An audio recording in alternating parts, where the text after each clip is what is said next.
메신저 뉴스가 창립 4주년에 맞춰서 10월 27일 연합예배를 특집 뉴스로 방송했습니다. 전국에서 110만 명의 성도들이 모여서 함께 기도하고 찬양한 10월 27일 연합예배.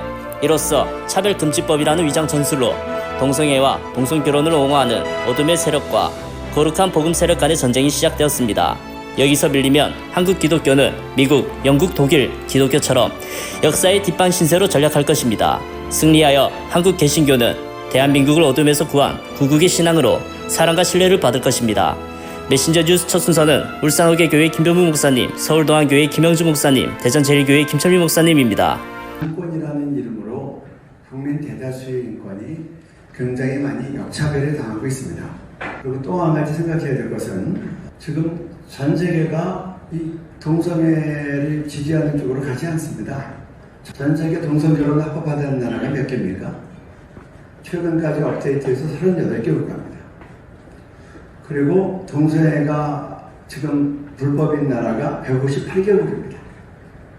그런데 문제는 이 동성애가 합법화된 나라가 매우 전략적으로 그렇게 유엔 인권위에 들어가서 자꾸 작업을 하고 그 작업을 해서 우리나라에 자꾸 공문을 보내니 전 세계는 동성애 합법화가 안 된 나라가 훨씬 더 많고 아예 형사처벌하는 나라가 지금 한 68개국쯤 됩니다. 동성 결혼을 찬성한 교단의 반대의 뜻을 나타낸 일부 한인 목사들이 파면당하는 일도 발생하고 있습니다. 미국에서는 7살 아들의 성전환 수술을 반대했던 한 아버지가 양육권을 박탈당해 긴 법정 싸움을 했고, 영국 스코틀랜드의 한 학교에서는 성별은 남녀 두 가지라고 주장한 학생이 수업 도중 쫓겨나 퇴학 처리됐습니다. 반동성애자에 대한 해외 탄압설에 가짜 뉴스라 방심하면 큰일 납니다. 향후 차별금지법이 제정된다면 탄압받은 해외 동성애자 반대자들의 사례가 우리의 현실이 될 수 있습니다. 어머니들이 깨어나 외치지 않으시면 우리의 아들, 딸들을 다 잃고 말 것입니다. 지금 바로 이 순간 기도해야 합니다. 우리 모두 깨어나 행동해야 합니다. 차별금지법 통과되면 다음 세대와 한국교회를 지켜내기 어렵게 됩니다. 우리의 다음 세대와 한국교회를 위해 차별금지법 제정을 반대합니다. 차별금지법 바로 알아야 합니다. 이 동성애에 대해서 우리가 단호하게 대처하면서 우리가 나아가야 되지 않으면은 교회 정체성은 무너지고 우리 자신의 신앙은 무너질 수밖에 없는 것입니다. 어쩌면은 개혁과 거룩을 추구할 때 많은 환난과 어려움과 때로는 좌절에 빠지기도 하고 눈물과 땀과 피와 또 기도의 간절함이 있어야 될 것입니다. 그러나 우리가 개혁과 거룩의 분명한 의지를 가지고 있다면 하나님의 역사는 여러분을 통해서 이루어지리라 믿으시기 바랍니다. 우리 시대의 최고의 지성인이라 불리는 이어령 선생님, 그 딸 미나의 전도를 받았습니다. 그가 평생 알아오고 믿어왔고 살아왔던 신념이 흔들리기를 시작했습니다. 그 마음을 그는 탕자의 노래라는 글에서 이렇게 표현하고 있습니다. 내가 지금 방황하고 있는 까닭은 사랑을 하기 시작했기 때문입니다. 내가 지금 헤매고 있는 까닭은 진실을 배우기 시작했기 때문입니다. 내가 지금 멀리 떠나고 있는 까닭은 아름다운 순간을 보았기 때문입니다. 내가 집으로 돌아갈 수 없는 것은 사랑을 알고 진실을 배우고 아름다움을 보았지만 나에게 믿음이 없는 까닭입니다. 나의 작은 집이 방황의 길 끝에 있습니다. 날 위해 노래를 불러주세요. 집으로 돌아갈 수 있게 믿음의 빛을 주어요. 개미 구멍만한 내 집이 있기에 나는 지금도 방황하고 있어요. 딸 미나의 전도로 이어령 선생님은 세례를 받고 믿음 생활하다가 얼마 전에 하나님의 부르심을 받았습니다. 그가 예수를 믿고 사랑하는 딸이 암으로 투병하며 죽어가는 과정을 지켜보면서 아버지의 마음으로 지은 글입니다. 아무것도 해줄 것이 없다. 내가 혼자 긴 겨울밤 그리도 아파하는데 나는 코를 골며 잤나 보다. 내 살 내 뼈를 나누어 준 몸이라 하지만 어떻게 하나. 허파에 물이 차 답답하다는데 한 호흡의 입김도 널 위해 나눠줄 수 없으니 너가 울 때 나는 웃고 있었나 보다. 아니지, 널 위해 함께 눈물 흘려도 저 유리창에 흐르는 빗방울과 무엇이 다르랴. 너가 금간 천장을 보고 있을 때에 나는 바깥 세상 그 많은 색깔들을 보고 있구나. 금을 긋듯이 야위어가는 너의 얼굴, 내려가는 체중계의 바늘을 보며 널 위해 한 봉지 양만도 못한 글을 쓴다. 힘줄이 없는 시, 정맥만 보이는 시를 오늘도 쓴다. 차라리 언어가 너의 고통을 멈추어주는 수면제였으면 좋겠다. 미나야, 미안하다. 정말 미안하다. 내가 살아서 혼자 밥을 먹고 있는 것이 미안하다. 미나야, 너무 미안하다. 죽어가는 딸을 보는 아버지의 심정을 이토록 처절하게 표현할 수 있었을까요? 육신의 아버지도 이러한데 하늘 아버지의 마음은 어떻겠습니까? 죄인들을 위하여 자신의 아들이 십자가에 못 박혀 아버지 어찌하여 나를 버리셨냐니까 외치고 고통으로 신음하는 그 아들을 보는 아버지의 마음은 어떠하였을까요? 짐 스톡데일이라고 하는 미군 조종사가 있었습니다. 이 사람이 베트콩한테 잡혀가지고 8년 동안 죽을 고생을 하면서 포로 교환으로 생還해서 돌아왔습니다. 그는 한 번도 자기가 죽을 것이다 혹은 생환해서 돌아오지 못할 것이라고 생각해 본 적이 없대요. 주변 사람들이 그렇게 낙관적인 사람들이 많이 있는데 그들이 죽어나가더라는 거예요. 왜 죽어가나 하고 보니까 자기들이 기대했던 그날의 포로 교환이 이루어지지 않았어. 이번이 되면 될 거야. 근데 안 되는 거예요. 그 다음이 되는데 안 돼. 낙심천만인 거예요. 그래가지고 죽어나가더래요. 근데 이분은 어떻게 했냐면 자기는 반드시 돌아올 것이다.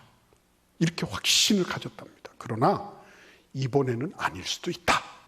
가장 최상을 기대했지만 최악에 대해서 대비해 있는 거예요. 성경은 우리에게 그거를 가르쳐 주십니다. 우리는 영원한 구원을 가진 사람들이에요.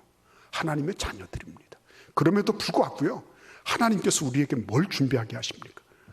내가 말 한마디, 내가 행동 하나 주님 앞에 조심스럽게 행해야지. 그래서 나 자신을 잘 감찰하고 나 자신을 잘 경계하면서 성찰하면서 그렇게 사는 거죠. 이 두 가지가 같이 가는 거죠.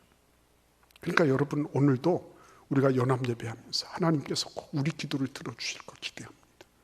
그러나 우리는 여러 가지 상황들을 또 대비할 수 있어야 돼요. 이번에 다 이렇게 모였다. 그렇다고 해서 국회의원들이 이번에 우리는 안 되겠습니다. 이렇게 하는 게 아니라 또 낼 수도 있어요. 악한 세력들은 좀비 같아서 계속적으로 끊임없이 파상적으로 그런 일들을 자행할 거예요. 그래, 너 그럴 줄 알았어.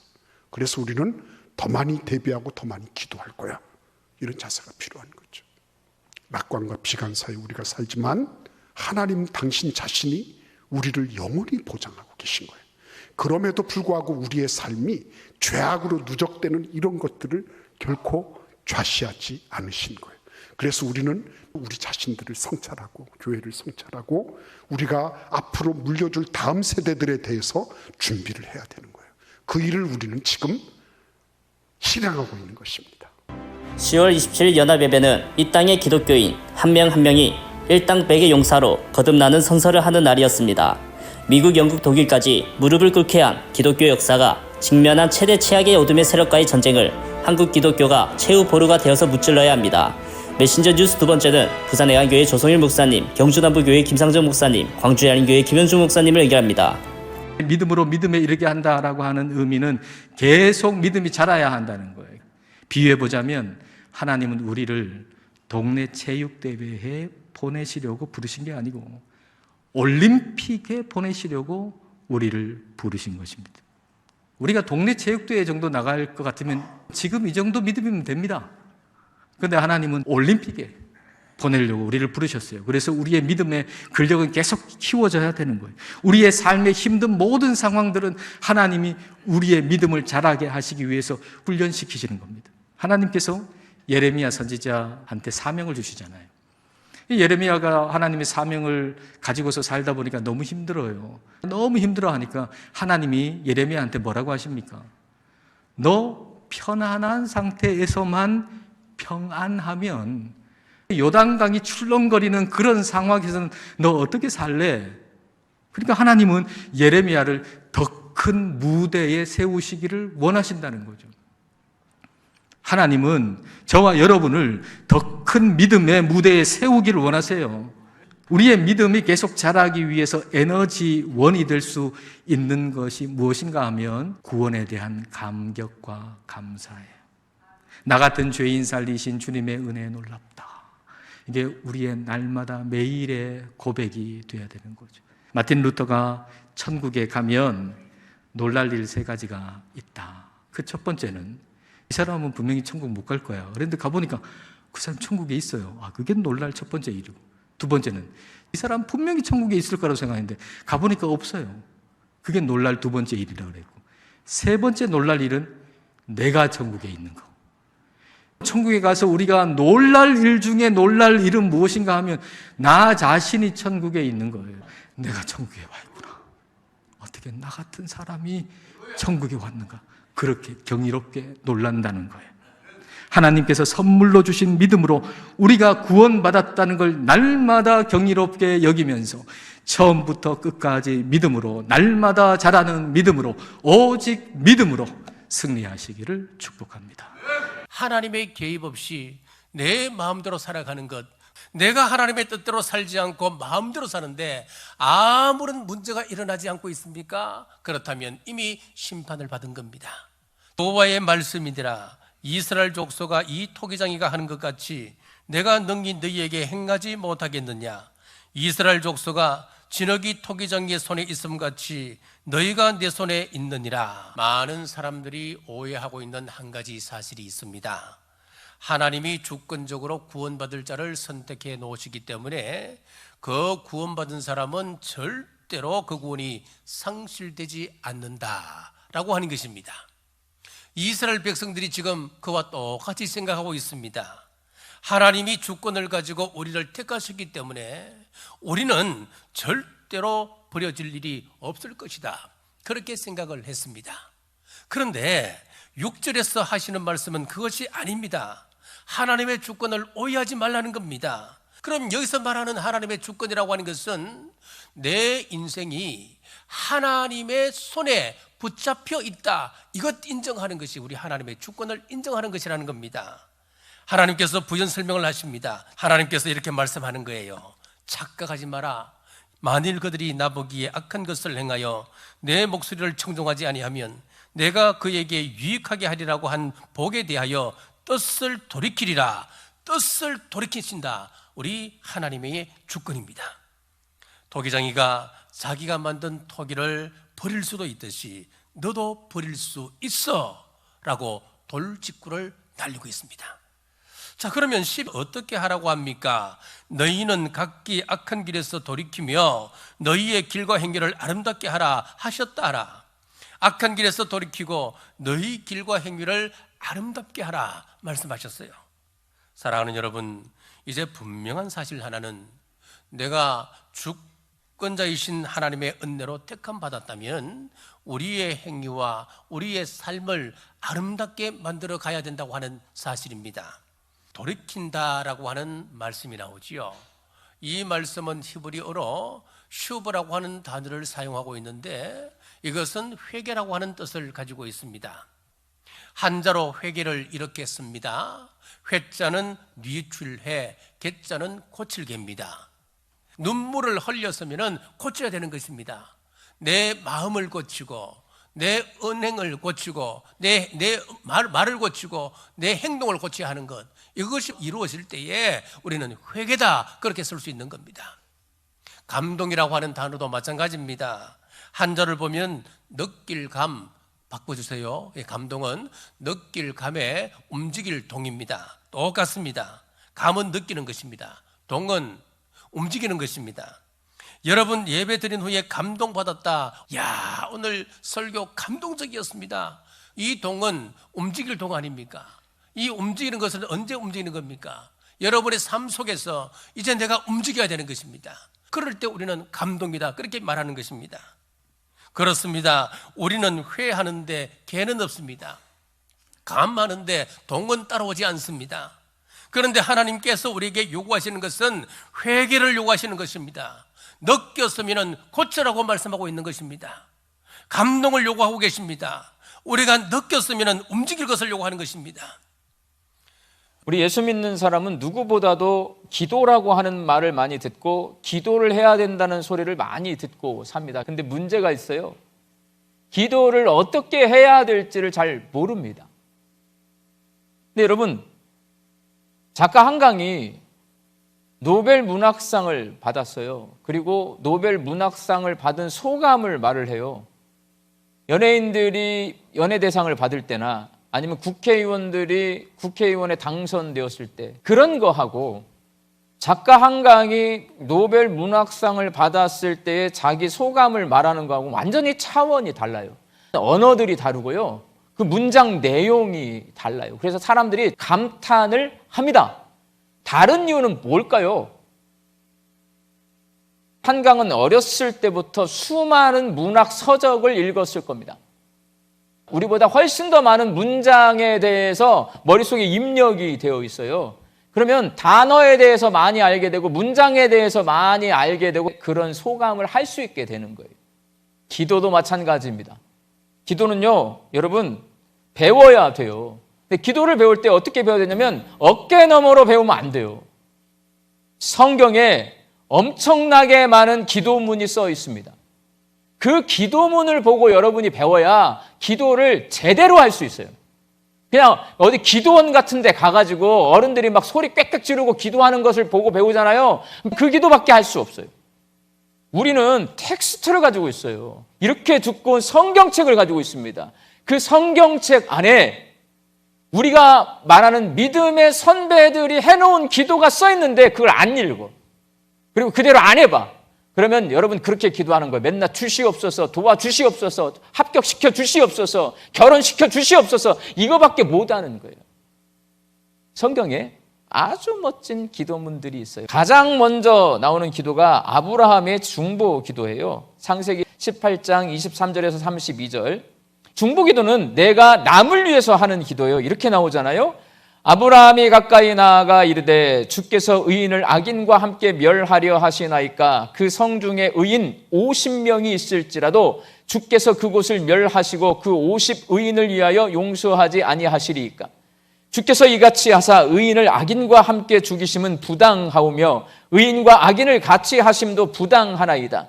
세상을 심판하시는 이가 정의를 행하실 것이 아니니까. 여호와께서 이르시되 내가 만일 소돔 성읍 가운데에서 의인 50명을 찾으면 그들을 위하여 온 지역을 용서하리라. 아브라함이 대답하여 이르되 나는 티끌이나 재와 같사오나 감히 주께 아뢰나이다. 50의인 중에 5명이 부족하면 그 5명이 부족함으로 말미암아 온 성읍을 멸하시리이까. 이르시되 내가 거기서 45명을 찾으면 멸하지 아니하리라. 아브라함이 또 아뢰어 이르되 거기서 40명을 찾으시면 어찌하려 하시나이까. 이르시되 40명으로 말미암아 멸하지 아니하리라. 근데 여러분 여기서 이 아브라함의 중보기도에서 두 가지를 배울 수 있어요. 첫 번째 뭐냐? 혼자 떠들고 있어요. 하나님하고 대화하고 있어요. 기도예요 이게. 기도는 나 혼자 막 내 소원을 잔뜩 아뢰고 집에 가버리는 게 기도가 아니라 하나님 앞에 아뢰고 하나님은 나한테 대답을 하세요. 그 소리를 듣고 아뢰고 듣고 대화하는 거예요. 그리고 중보기도는요 남을 위해 하는 기도예요. 그런데 6번을 아뢰입니다. 기도는요 끈기 있게 인내를 가지고 하나님과 나누는 대화라는 것을 알 수 있어요. 아브라함의 중보기도를 통하여서 알 수 있습니다. 동성애, 동성결혼을 옹호하고 앞세우는 어둠의 세력들을 물리치는 길고 힘들지만 거룩한 승리를 성취하기 위해서는 일선 전장을 제압할 신앙의 용사들로 내부 전열부터 다져야 할 것입니다. 메신저 뉴스 마무리는 고향 삼성교회 김영서 목사님, 부산항서교회 나이천 목사님, 남해주 별내동안교회 나가미 목사님으로 이어집니다. 제가 시내에 있는 서점을 한번 들렸습니다. 책 한 권을 손에 들었습니다. 저는 잘 몰랐는데 김홍신 작가의 산문집인데요. 얇은 책인데 이 책이 상당히 베스트셀러가 되어 있고 또 유튜브에서 소개가 많이 되어 있더라고요. 그 중에 한 글입니다. 겪어보면 안다. 굶어보면 안다. 밥이 하늘인 걸. 목마름에 지쳐보면 안다. 물이 생명인 걸. 코 막히면 안다. 숨 쉬는 것만도 행복인 걸. 일이 없어 놀아보면 안다. 일터가 낙원인 걸. 아파보면 안다. 건강이 가장 큰 재산인 걸. 이런 뒤에 안다. 그것이 참 소중한 걸. 이별하면 안다. 그 이가 천사인 걸. 지나보면 안다. 고통이 추억인 걸. 불행해지면 안다. 아주 작은 게 행복인 걸. 죽음이 닥치면 안다. 내가 세상의 주인인걸. 저는 11년간 투병 생활했습니다. 길고 긴 세월의 투병 생활을 해보니까 평범한 일상의 하나하나가 얼마나 소중하고 감사한 것인지를 깨닫게 해주는 글이었습니다. 세상 하나님을 잘 모르는 사람도 이렇게 이야기하는데, 하나님을 믿는 하나님의 백성, 자녀, 그리스도인들은 어떻게 고백해야 되겠습니까? 성경에는 위대한 신앙 고백들이 참 많이 있습니다. 다윗의 고백도 그 중에 하나죠. 시편 57편이에요. 시편 57편, 특별히 9절에 7절에서 9절까지의 고백이 다윗의 신앙 세계 전체를 다 보여주는 위대한 고백이라고 성사학자들이 평가합니다. 하나님이여 내 마음이 확정되었고 내 마음이 확정되었사오니 내가 노래하고 내가 찬송하리이다. 내 영광아 깰지어다. 비파야 수금아 깰지어다. 내가 새벽을 깨우리로다. 주여 내가 만민 중에서 주께 감사하오며 문나라 중에서 주를 찬송하리이다. 나는 결심했습니다. 하나님. 결심하고 결단했습니다. 하나님 앞에 감사하고 또 감사하기로 결단했습니다. 확고한 자기 결단과 신앙의 고백이지요. 신앙은 자기 결단이에요. 무엇을 믿을 것인지, 어떻게 살 것인지, 그리고 무엇을 바라며 살 것인지에 대한 확고한 결단과 고백이 믿음의 기초입니다. 다윗은 쫓기는 몸이었어요. 모든 상황이 최악이었어요. 그럼에도 불구하고 그는 감사하기로 결단합니다. 이 고백을 하나님께서 기뻐 들으시고 다윗의 모든 상황을 바꿔주신다는 거예요. 목마른 세상입니다. 저마다 타는 듯한 갈증으로 애타는 소리, 곡하는 소리가 많은 세상입니다. 비록 우리가 목마른 이 세상에서 살지만은 우리는 은혜 속에서 살아가는 존재임을 잊지 마시기를 바랍니다. 그리고 감사하시게 되기를 바랍니다. 사도행전 8장에 보면 그 에디오피아 여왕의 내시 간다게가 등장합니다. 이 내시는 굉장한 권력자예요. 재무장관이라고 할 수가 있습니다. 이러한 간다게가 하나님에 대한 이야기를 듣고 예루살렘에 방문을 해서 성전에 오르게 됩니다. 그런데 그가 올라간 그 성전에서 아무것도 얻질 못했습니다. 돌아가던 길에 사도 빌립을 만나서 빌립의 성경 강해를 듣게 돼요. 이사야 말씀. 그러면서 큰 은혜를 받게 되고, 그리고 물 있는 곳에 가서 그 세례받는 가운데 놀라운 성령의 역사하심이 있었어요. 내시 간다게가 말씀의 은혜를 받고 세례를 받고 성령의 큰 은혜를 경험한 장소가 어디였습니까? 광야에서 하나님을 만난 거예요.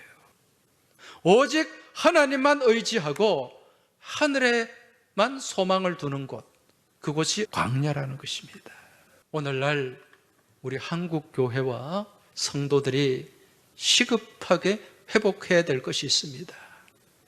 바로 광야의 영성입니다.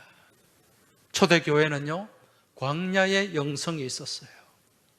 우리 한국교회 초대교회도 일제강점기 6.25 전란을 거치면서 오직 의지해야 될 대상은 하나님밖에 없었어요. 그래서 그 광야의 영성, 믿음의 야성을 가지고 그 차가운 마룻바닥에 엎드려서 눈물로 그렇게 기도했고, 그 예배 시간을 사모하며 하나님 앞에 예배를 최고의 가치로 삼는 믿음의 삶을 살았던 것입니다. 그 가운데 능력이 주어지게 된 줄 믿으시기 바랍니다. 그런데 지금 우리가 이러한 광야의 영성, 빈들의 야성을 잃어버리고 있어요. 오늘 우리는 종교개혁 기념주일로 지킵니다. 오늘 예배하는 우리가 반드시 회복해야 될 것, 그것은 바로 빈들의 영성이요 광야의 은혜인 줄로 믿습니다. 사람이 행함으로 의롭다 하심을 받고 믿음으로만은 아니니라. 이런 말씀을 해요. 예를 들어서 누가 어떤 사람한테 오래된 고물차를 보여주면서 이 차가 겉은 이래도 성능은 아주 좋습니다. 안전한 차입니다. 라고 소개를 하면서 얘기했어요. 그랬더니 그 말을 들은 사람이 아, 그렇군요 하면서 그 사람 말을 그대로 믿는 것. 그것이 믿음입니다. 반면에 히브리인들은 남의 말에 머리로 동의할 뿐 아니라 행동까지 해야 믿음이라고 했습니다. 이 고물차는 정말 성능은 좋고 안전한 차입니다. 라고 말한 그 말을 믿는다면, 자, 이제 이 차로 부산까지 갑시다 할 때 전혀 불안해하지 않고 그 차를 타야 믿는 것입니다. 바울은 원래 히브리인입니다. 바울이 예수님을 믿으라고 할 때, 그리고 그 믿음으로 의롭다 여김을 받는다고 할 때, 그 속에는 예수님을 구주요, 예수님을 주님이요 이렇게 믿으면 말만 믿는 것이 아니라 당연히 예수님을 내 삶의 주인으로 섬기고 주인이신 예수님의 말씀에 그대로 순종하는 그런 믿음을 의미하는 것입니다. 그런데 헬라인들은 예수님을 구주로 인정하기만 하면 그러면 믿음이 있는 거니까 예수님의 말씀에 순종하지 않아도 구원을 받는다는 그런 생각까지 했습니다. 이것은 진정한 믿음이 아닙니다. 그래서 야고보는 행위가 없는 믿음은 죽은 믿음이라고 하고 행위가 있는 믿음을 산 믿음이라고 했습니다. 바울이 말한 믿음도 당연히 행함이 있는 믿음입니다. 그의 모든 서신서의 말씀은 예수님을 구주로 믿는 믿음을 강조하고 그리고 더불어서 항상 구주이신 예수님의 말씀대로 사는 믿음을 또한 함께 보여주고 있어요. 우리의 믿음의 본질은 머리로 동의하는 것이 아니라 몸으로 실천하는 것까지가 믿음입니다. 이것을 방해하는 마귀의 도전, 상황의 도전, 나 자신의 마음의 도전, 이 도전들을 저항하고 마침내 하나님이 기뻐하시는 놀라운 열매를 가득 맺히는 우리 모두가 되기를 주님의 이름으로 축원합니다. 아홉 목사님들의 말씀 전체를 들으실 수 있도록 전부 링크해 두었습니다. 아직 메신저 뉴스 구독을 누르지 않은 시청자님이 계시면 지금 구독과 좋아요, 알림 설정까지 부탁드립니다. 다음 주까지 안녕히 계십시오. 메신저 뉴스 김성욱입니다.